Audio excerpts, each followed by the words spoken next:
Baiklah, Assalamualaikum warahmatullahi wabarakatuh. Salam sejahtera buat kita semua. Semoga dalam kesempatan kali ini kita diberikan keberkahan oleh Allah Subhanahu wa Ta'ala.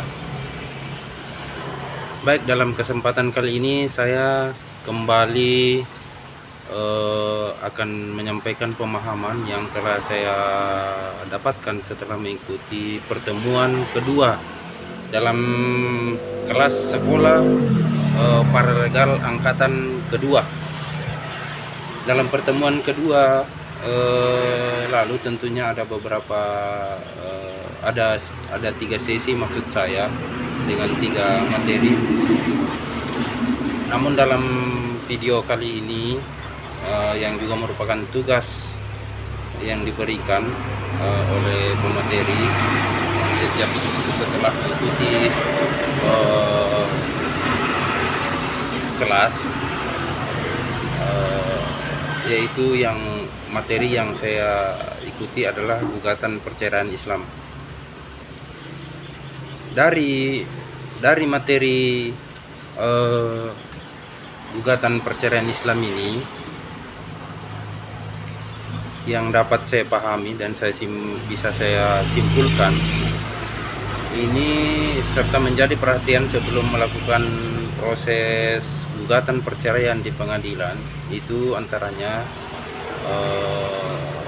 ini poin-poin yang saya coba sampaikan yang saya telah dapatkan, yaitu yang pertama, bahwa perlu kita pahami atau perlu dipahami perceraian dalam Islam adalah proses melepaskan ikatan pernikahan yang sah yang diatur dalam syariat Islam dan dinyatakan sah apabila diputuskan melalui persidangan pada pengadilan agama.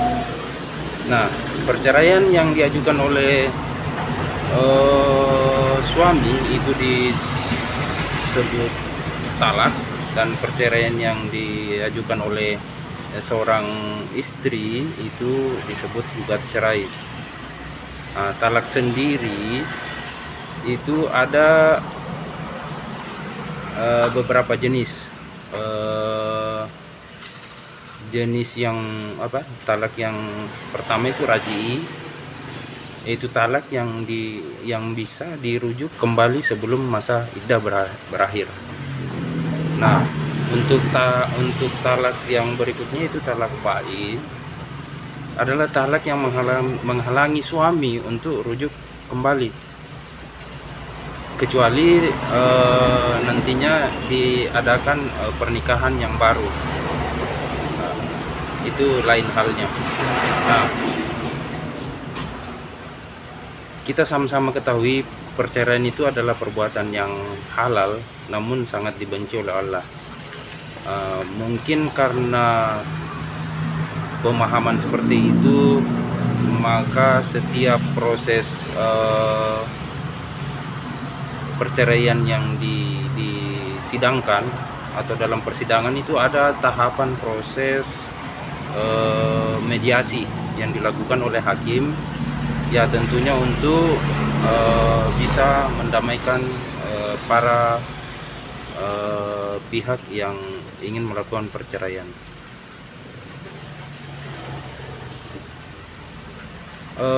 Kita juga sama-sama telah mempelajari di pertemuan yang lalu beberapa alasan terjadinya perceraian. Namun secara singkat yang saya bisa sampaikan pada kesempatan kali ini, yaitu terjadinya perceraian itu pada umumnya karena adanya perselisihan dan pertengkaran yang terus-menerus.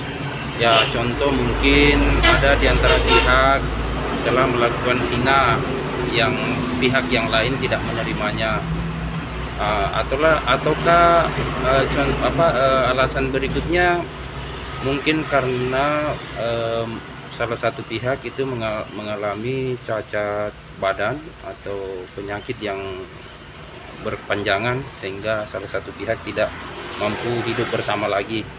Nah, alasan tren yang banyak dijumpai di media, yang sama-sama kita bisa lihat, saksikan di media itu adalah KDRT.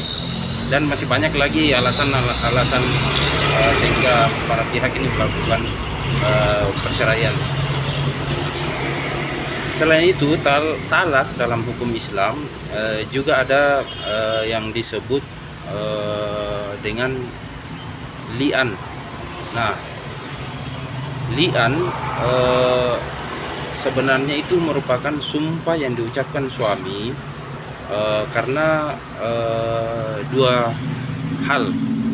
Pertama, menuduh istrinya berbuat zina dan atau mengingkari kehamilan istrinya. Maksud saya mengingkari kehamilan istrinya ini yaitu tidak mengakui bahwa kehamilan istri itu adalah hasil dari hubungan mereka. Itu yang saya maksud. Nah, namun dalam li'an ini, walaupun dasarnya bersumber pada Al-Quran dan As-Sunnah,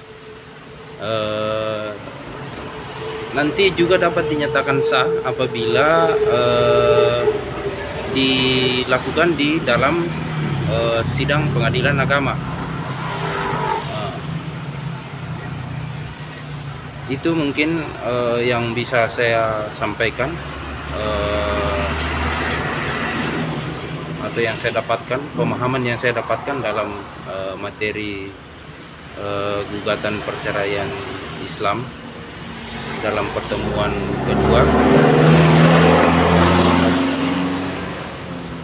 Lebih dan kurangnya saya mohon dimaklumi. Sekian, assalamualaikum warahmatullahi wabarakatuh. Terima kasih.